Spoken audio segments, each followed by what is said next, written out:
Baiklah, mari kita lanjutkan untuk contoh kasus.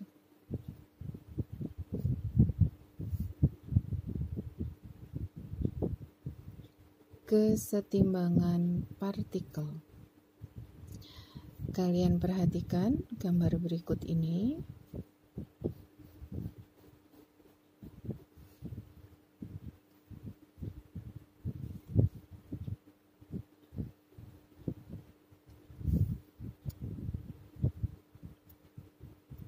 Ya, ini partikelnya. Mungkin kalian bertanya-tanya, "Loh Bu, partikel kok besar sekali? Partikel kok bentuknya kotak? Apa partikel itu kotak? Apa partikel itu sebesar itu?" Nah, seperti yang sudah saya jelaskan di awal, bahwa setiap kasus, setiap masalah pada saat kita membahas ini dianggap sebagai partikel. Kalaupun saya menggambarnya kok besar sekali, itu hanya untuk memudahkan kalian memahami tentang konsep kesetimbangan partikel. Nah, pada skema gambar sistem partikel ini adalah tali yang kemudian digantungi sebuah partikel, sehingga bentuk talinya menjadi seperti ini. Pada sisi tali yang sebelah sini yang saya tunjuk, ini terdapat gaya tegangan tali. Kita beri nama T1. Dan di sisi yang sebelah sini, ini juga ada gaya tegangan tali. Saya beri nama T2. Oke? Nah, kemudian seperti yang sudah kamu pelajari di kelas 10 semester 2, bahwa setiap benda apapun termasuk partikel apabila memiliki jarak tertentu terhadap tanah, permukaan tanah, maka dia akan mendapatkan gaya berat W. Nah, karena partikel ini posisinya digantung, jadi dia memiliki jarak tertentu, memiliki posisi tertentu dari permukaan tanah, sehingga ada gaya berat yang bekerja pada partikel itu. Oke, sampai di sini bisa dipahami ya, gaya-gaya yang bekerja pada sistem partikel seperti kasus ini. Sekarang kita terapkan syaratnya. Ingat kembali pada video yang sebelumnya. Syarat kesetimbangan partikel. Apa syaratnya? Syaratnya resultan gaya yang bekerja pada sistem partikel ini besarnya sama dengan 0.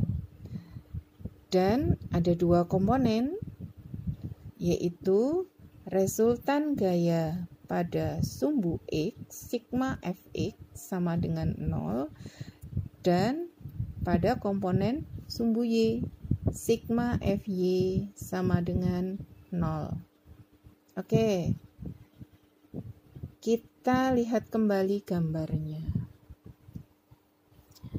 Loh Bu, di gambarnya tidak ada X, tidak ada Y.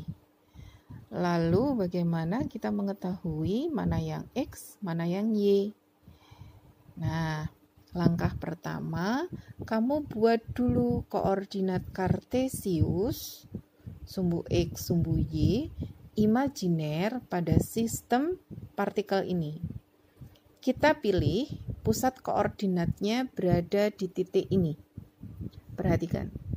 Nah, di titik perpotongan ini. Oke. Lalu kita buat sumbu XY imajiner. Maka akan saya buat dengan garis putus-putus.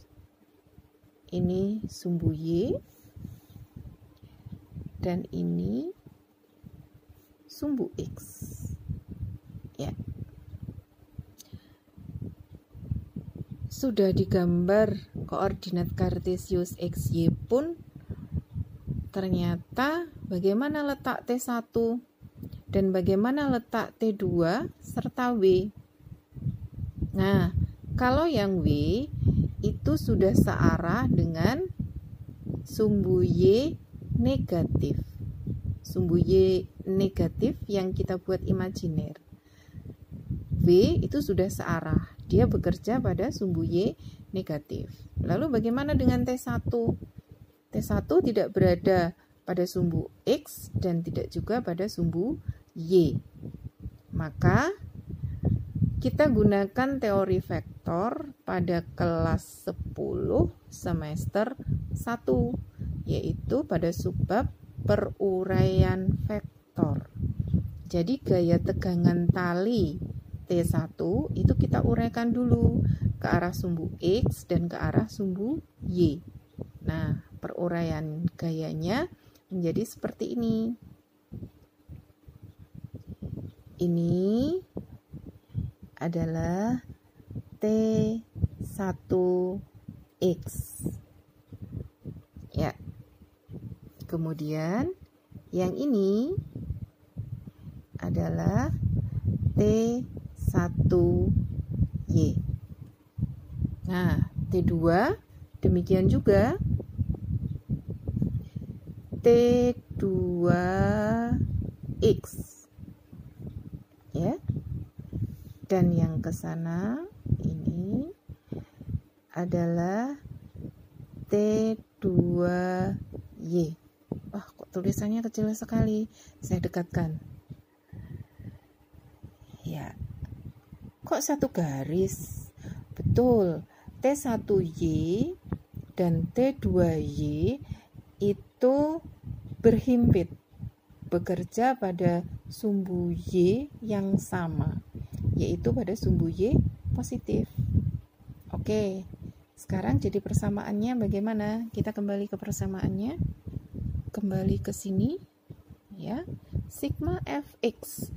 Karena ini sigma Fx, ya. Fx berarti kita hanya akan melihat gaya-gaya yang bekerja pada sumbu X. Kembali lagi ke gambarnya, kita perhatikan. Nah, ada apa saja di sumbu X? Ada T2X di sumbu X positif, ada T1X di sumbu X negatif. Nah, karena T2X berada pada sumbu X positif, maka nilainya positif. Dan T1X karena bekerja pada sumbu X negatif, nilainya negatif. Maka persamaannya menjadi ini. T2X karena T2X itu bernilai positif dikurangi T1X karena nilainya negatif, dia berada pada sumbu pada sumbu X negatif. Ini ya gambarnya, sama dengan 0. Oke. Resultan gaya yang bekerja pada sumbu X selesai persamaannya. T2X dikurangi T1X sama dengan 0. Sekarang kita berpindah pada yang sumbu Y. Ya. Ini sumbu Y. Persamaannya bagaimana? Ya, kita lihat dulu gambarnya dan perhatikan gaya-gaya yang bekerja hanya pada sumbu Y. Ada 3. T1Y, T2Y, dan W. Ini ya. T1Y, T2Y, dan W. Seperti konsep yang sama pada sumbu X, demikian juga pada sumbu Y. T1Y dan T2Y itu terletak pada sumbu Y positif, maka nilainya positif. Sedangkan W itu terletak pada sumbu Y negatif, maka nilainya negatif. Sehingga persamaannya menjadi T1Y ditambah T2Y dikurangi W sama dengan 0.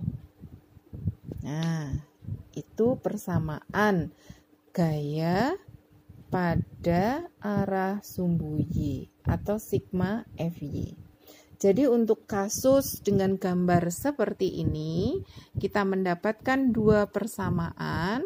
Sigma Fx yang sama dengan 0 itu menjadi T2x dikurangi T1x sama dengan 0. Dan resultan gaya yang pada sumbu Y, sigma Fy sama dengan 0, sesuai dengan syaratnya. Persamaannya menjadi T1y ditambah T2y dikurangi V sama dengan 0. Oke, itu adalah contoh kasus secara umum. Kita belum detail masuk ke soalnya. Apabila masih ada yang belum jelas dan kalian ingin menanyakan, oke, bisa kalian tanyakan di grup WA atau nanti pada saat kita berjumpa di MS Teams. Oke. Setelah ini kita akan membahas tentang contoh soal.